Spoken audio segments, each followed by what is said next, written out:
Hello guys, we will cover these topics today: rusting of iron, galvanization, crystallization, protective shield, some more example of chemical change.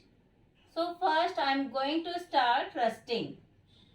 So rusting की बात करें तो सभी ने ऐसा कुछ होते हुए घर में जरूर नोटिस किया होगा। कोई भी आयरन ऑब्जेक्ट है और उसके ऊपर आपने देखा होगा कि कभी कभी ब्राउनिश रेडिश ब्राउनिश लेयर आ जाती है। और वो लेयर क्यों आती है, वो प्रोसेस क्या है, तो उसके बारे में ही मैं अभी आपको ये बताने जा रही हूँ। फर्स्ट इसका हम डेफिनेशन करेंगे। तो डेफिनेशन कैसे है?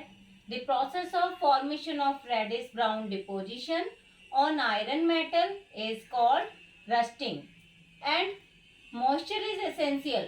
What is moisture? Means water and air. Now chemical equation for this: iron plus water plus O2 means oxygen. जब आयरन वाटर और ऑक्सीजन के साथ रिएक्ट करता है तो उसका एक प्रोडक्ट जो मिलता है हमें उसे बोलते हैं आयरन ऑक्साइड। और iron oxide in common language that is rust. और उसका केमिकल फॉर्मूला आपको ये दिया गया है Fe2O3 इंटू केमिकल नेम है फेरिक ऑक्साइड और या फिर iron oxide. Let's discuss on the basis of this rusting process one question: why rusting of iron object is faster in coastal areas than in deserts? Now answer: because in coastal areas content of moisture is high in air, and you know that air and water both are essential for rusting, so that's why it take place rapidly in coastal areas than deserts. Rusting को prevent करने के लिए कुछ method हैं: painting, greasing etcetera. अब ऐसा ही process है galvanisation, the process of depositing a layer of zinc on iron metal. तो आयरन मेटल के ऊपर जिंक की कोटिंग कर दी जाएगी तो उसके ऊपर रस्ट पॉसिबल नहीं है। और इसका एग्जाम्पल है जो हम घर में टैप यूज कर रहे हैं उसके लिए जो पाइप लगे हुए होते हैं, तो पाइप के ऊपर जिंक की कोटिंग की हुई होती है जिससे कि उन पर रस्ट ना लगे।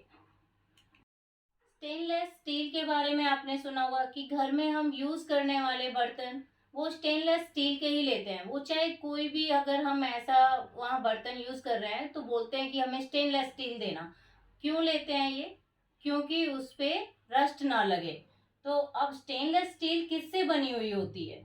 स्टेनलेस स्टील है वो मिक्सिंग ऑफ आयरन होती है with carbon and some other metals. अब वो मेटल्स क्या हैं? जैसे क्रोमियम, निकल एंड मैग्नीज। तो इनके साथ में मिक्सिंग होकर आयरन की जो कोटिंग की जाती है उस पे रस्ट नहीं आती है। अब इसके बाद हम करेंगे रिएक्शन ऑफ कॉपर सल्फेट, क्योंकि हमारा ये केमिकल चेंज का एक एग्जाम्पल पीछे वाली क्लास में रह गया था तो हम उसे आज करेंगे। अब इसमें क्या होता है, कॉपर सल्फेट का सॉल्यूशन है, उसको लिया और उसमें कोई भी आयरन का ऑब्जेक्ट डाला। तो आयरन ऑब्जेक्ट आप कुछ भी ले सकते हैं, ब्लेड, नेल, किसी भी तरह का कोई भी आयरन ऑब्जेक्ट। अब उसके बाद हम देखेंगे पहले कॉपर सल्फेट का कलर ब्लू था और जैसे ही हमने उसमें आयरन ऑब्जेक्ट डाल दिया तो उसका colour blue to green change हो जाएगा। उनके बीच में जो रिएक्शन हुई उससे एक तो हमें जो नया प्रोडक्ट मिला वो मिला आयरन सल्फेट। अब जो सॉल्यूशन है ब्लू, उसका कलर चेंज हो जाएगा ग्रीन और उसका नेम होगा आयरन सल्फेट। अब साथ में जो आयरन ऑब्जेक्ट है उसके ऊपर एक कोटिंग हो जाएगी और जो वो कोटिंग है वो ब्राउन कलर की होगी। वो क्यों है? क्योंकि उसके ऊपर ब्राउन कलर का कॉपर का डिपोजिशन हो गया है। तो कॉपर के डिपोजिशन से ही उसका आयरन का जो कलर है वो ऊपर ब्राउन आ गया है। तो ये हमें प्रोडक्ट मिला कॉपर सल्फेट की रिएक्शन जब आयरन के साथ होती है। Guys, in the reaction of copper sulfate solution and iron, we have to add few drops of dilute sulfuric acid. Remember this thing. Then we get blue color of the copper sulfate solution. Next topic is crystallization. And first I'll tell you definition of crystallization. So crystallization is a process of formation of solid from liquid. Example, ice from water. And second example, salt crystals. Salt crystals are prepared by evaporation method and ice from water by cooling. Next, crystals of copper sulfates. So there is method how to prepare crystal of copper sulfate. For this, first we will take a cup full of water. After that, add few drops of dilute H2SO4. Then let it to be heat. After that, add copper sulfate powder when boiling start. And next step is filter. So filter this solution and let it be cool. And finally we get crystals. So now crystals are ready. In this only we have to remember one thing, that we have to stir continuously while adding copper sulfate powder.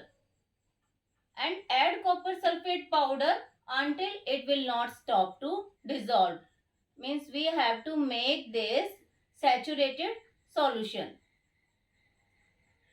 तो आपको अभी पता चल गया होगा crystal कैसे ready किए जाते हैं, और कॉपर सल्फेट के क्रिस्टल लैब में ही रेडी किए जाते हैं. तो ये हम घर में करके ऐसे नहीं देख सकते हैं, क्योंकि हमें इसके लिए कुछ केमिकल चाहिए. जैसा कि आप देख सकते हो कि डाइल्यूट सल्फ्यूरिक एसिड ऐड करना है, ये तो इस सब के लिए हमें ये लैब में ही प्रिपेयर करने पड़ते हैं.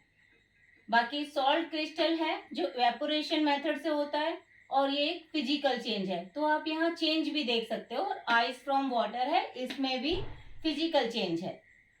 चलो आज के लिए हमारी ये क्लास यहीं पे खत्म होती है, क्योंकि हमने ऑलमोस्ट ऑल टॉपिक यहाँ कवर कर लिए हैं. और अभी नेक्स्ट क्लास में मिलेंगे एक नए चैप्टर के साथ. बाय.